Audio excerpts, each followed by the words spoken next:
Olá Brasil, eu sou Gustavo Torres, responsável pela apresentação dos podcasts que fazem parte do projeto Gestão no Cuidado da Doença de Alzheimer, desenvolvido pela APAS, Associação de Parentes e Amigos de Pessoas com Alzheimer, em parceria com a Biogen Brasil Produtos Farmacêuticos e Side Rio, o melhor cuidado para a melhor idade.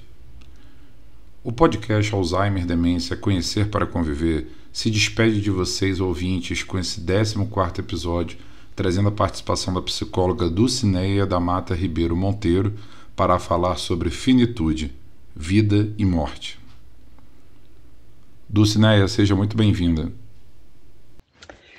Eu sou Dulcineia da Mata Ribeiro Monteiro, uma buscadora de sentido ao longo da minha vida, e agora estando na velhice, cada vez eu vejo a necessidade de nós integrarmos, a consciência que nós, na realidade, seres humanos, somos seres de passagem. A sabedoria oriental sempre coloca a díade, nascimento e morte que perfazem o ciclo natural da vida.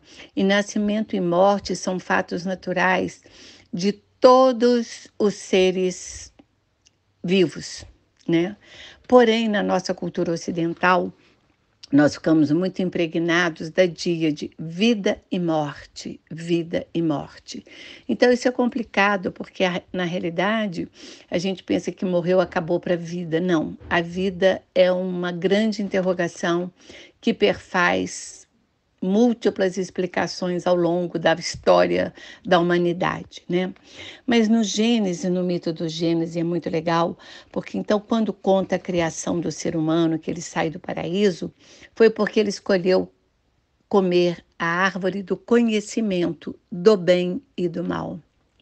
Então, a nossa consciência, a nossa humanidade se faz justamente baseado nessa verdade, da dualidade da realidade.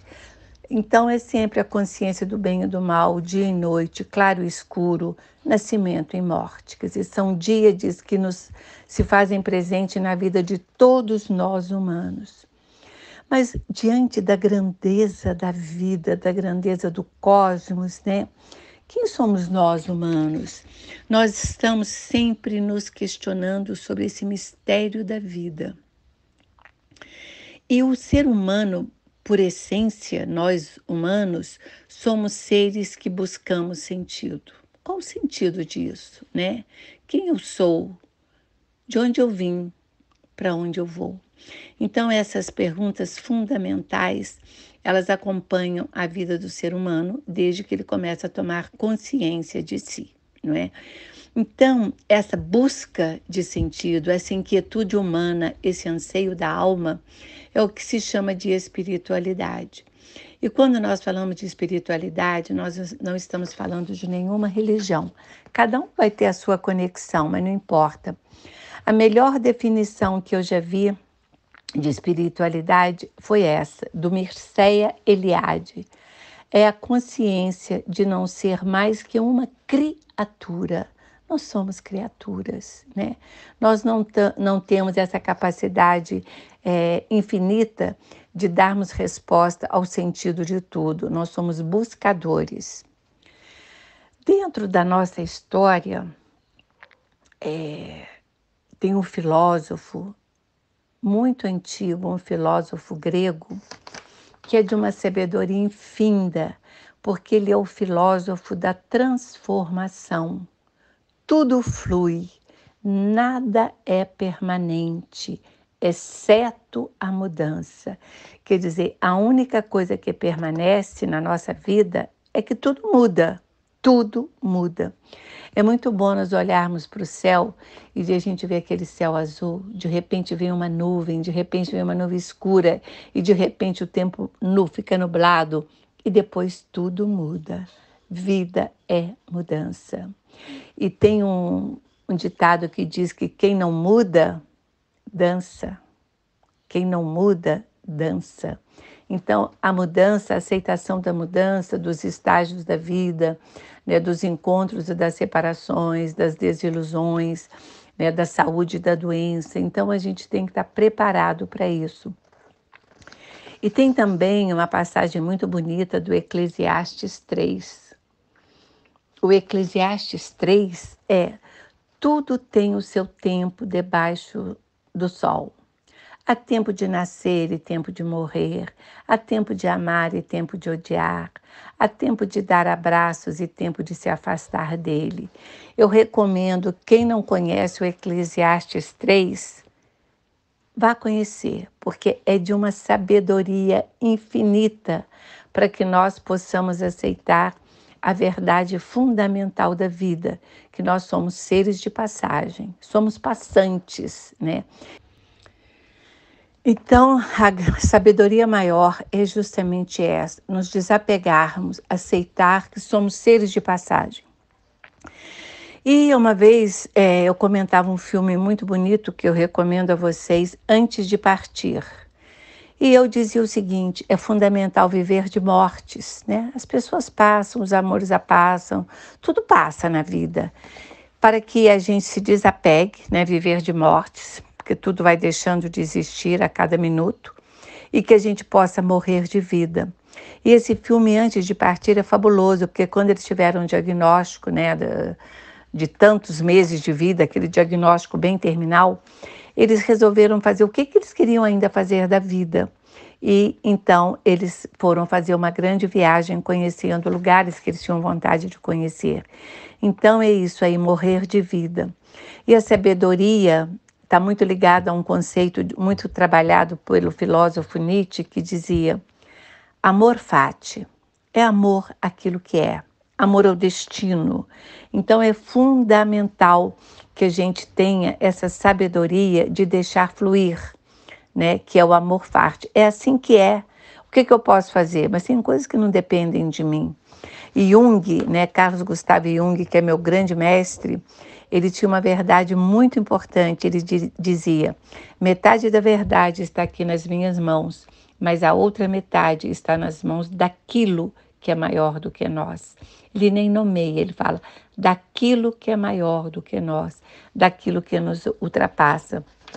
Então não importa o nome que a gente dê a esse maior que nós, mas nós não somos os donos da nossa vida. A gente tem livre-arbítrio, a gente tem liberdade, mas tem um outro tempo, que é o tempo de Deus, que às vezes não é o nosso tempo. Então a morte, como eu já falei lá em cima, ela é ligada a um fatalismo biológico, que é a lei da entropia. O ser vegetal, animal e humano, todos são submetidos a essa lei. E todos definham, chegam ao fim e morrem. O Leonardo Boff tem um gráfico bonito, que ele fala que tem uma corporeidade física, que essa declina, fenece e morre. Mas nós temos uma corporeidade que ele chama de pancósmica, que é a alma. Essa se eleva ao longo da vida, ela busca sentido, ela integra sentido e ela valida o viver. Então, a escolha é nossa. Podemos olhar a morte como um fracasso ou como um fim natural da vida. O importante é, então, que nós possamos chegar nesse momento em que a morte surgir para cada um de nós, ou dos nossos familiares, né, com aquela sensação da missão cumprida. Houve um coroamento da biografia dele. Eu acho interessante, eu gosto muito do Gênesis, porque no Gênesis, né, o Criador, em 6 dias, ele criou isso. Aí ele olhou, viu que era bom e descansou. E se a gente olhar para o mundo, né, para a criação, meu Deus, quantos infortúnios, quantos desacertos neste nosso mundo. Mas ele olhou e viu que era bom. Então eu acho que na nossa vida também é importante, diante da nossa finitude, que a gente possa olhar para a nossa biografia e ver que nós fizemos o que foi possível, né? E nos sentirmos orgulhosos com seus acertos e os seus erros. E a mensagem final que eu deixo é de Jean-Yves Leloup. Ele diz: nascer, florescer e morrer, mas não sem antes ter vivido, mas não sem antes ter amado. Muito obrigada e que eu possa ter ajudado a vocês a refletir um pouquinho. Agradecemos a sua brilhante participação nesse episódio. Obrigado a você, ouvinte, por estar conosco nesse projeto que visou levar entendimento, empatia, informação e capacitação. A demência é uma doença e o preconceito e o estigma que cercam a demência precisam ser combatidos com muita informação para lidar com a doença com dignidade e sabedoria. Converse, debata sobre o tema e se atualize sempre. A APAES estará como instituição atenta às demandas da sociedade para informar e debater sobre os principais temas que rodeiam a vida de pacientes e cuidadores que sofrem com essa doença. Não deixem de ouvir os outros 3 episódios desse projeto na sua plataforma digital preferida. Fiquem bem e um abraço fraterno a todos e a todas. Agradecemos a parceria exitosa da Biogen, Side Rio e Casa do Bosque Itanhangá e a todos os profissionais que contribuíram para o sucesso desse projeto.